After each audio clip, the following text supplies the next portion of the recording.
Pemirsa Hasanah, jalan kaki jelas-jelas direkomendasikan oleh ahli medis sebagai olahraga yang menyehatkan, praktis, dan menyenangkan. Tuman Mutakhir menyebutkan melangkahkan kaki 10.000 langkah dalam sehari bisa menyembuhkan penyakit diabetes stadium 2. Demikian pula bisa terhindar dari berbagai macam penyakit.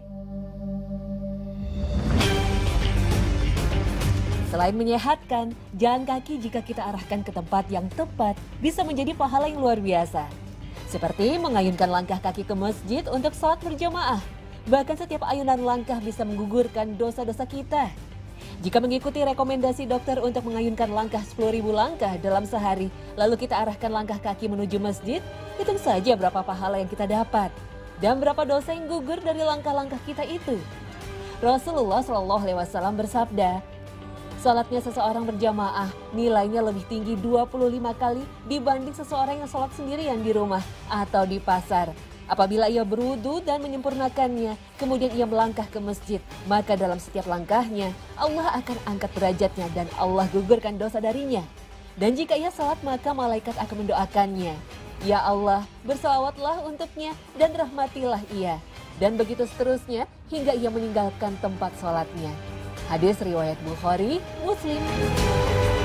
Hadis ini secara jelas memperhitungkan setiap langkah kaki yang diperlukan untuk sampai ke masjid. Setiap langkah kaki balasannya adalah diangkatnya derajat dan digugurkannya dosa. Lalu bagaimana jika menaiki kendaraan? Seperti sepeda, motor, atau mobil. Apakah mendapat pahala yang sama dengan berjalan kaki?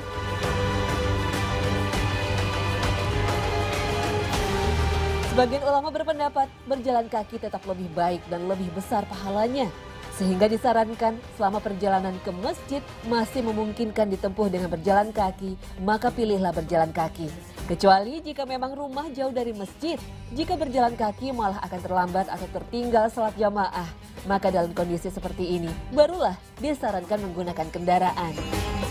Hal ini didasarkan pada praktek di zaman Nabi SAW yang saat itu kendaraan utama mereka adalah onta, kuda, dan keledai. Namun begitu Rasulullah SAW tetap menekankan berjalan kaki. Hal ini juga bisa dilihat dalam hadis sahih lainnya yang diriwayatkan oleh Imam Hakim dari Ubay bin Ka'ab. Ia bercerita bahwa ada seorang Ansor yang rumahnya paling jauh dari masjid. Meski begitu ia tidak pernah tertinggal salat jamaah bersama Rasulullah SAW. Kemudian orang-orang menyarankan agar ia membeli keledai sehingga bisa digunakan ketika gelap dan panas. Ia menolak usulan tersebut dan ia juga mengatakan tidak suka rumah yang dekat dengan masjid karena ia ingin setiap langkah kakinya ke masjid ditulis sebagai kebaikan. Mendengar hal ini, Rasulullah SAW mengatakan Allah telah memberikan semua yang Dia inginkan.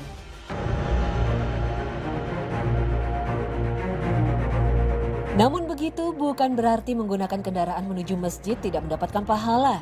Tetap saja berpahala. Inilah yang ditegaskan sebagian ulama bahwa yang menjadi penekanan bukanlah persoalan berjalan kaki atau dengan kendaraan. Tapi yang diberi ganjaran pahala adalah pengorbanan yang dilakukan untuk sampai ke masjid untuk beribadah. Dalam Islam, setiap pengorbanan untuk berbuat baik ada nilainya. Dalam hal ini hukum sarana mengikuti hukum tujuannya. Sama halnya Allah Ta'ala tidak membeda-bedakan antara pejalan kaki dan yang naik kendaraan dalam ibadah haji. Sebagaimana disebutkan dalam surah Al-Hajj ayat 27.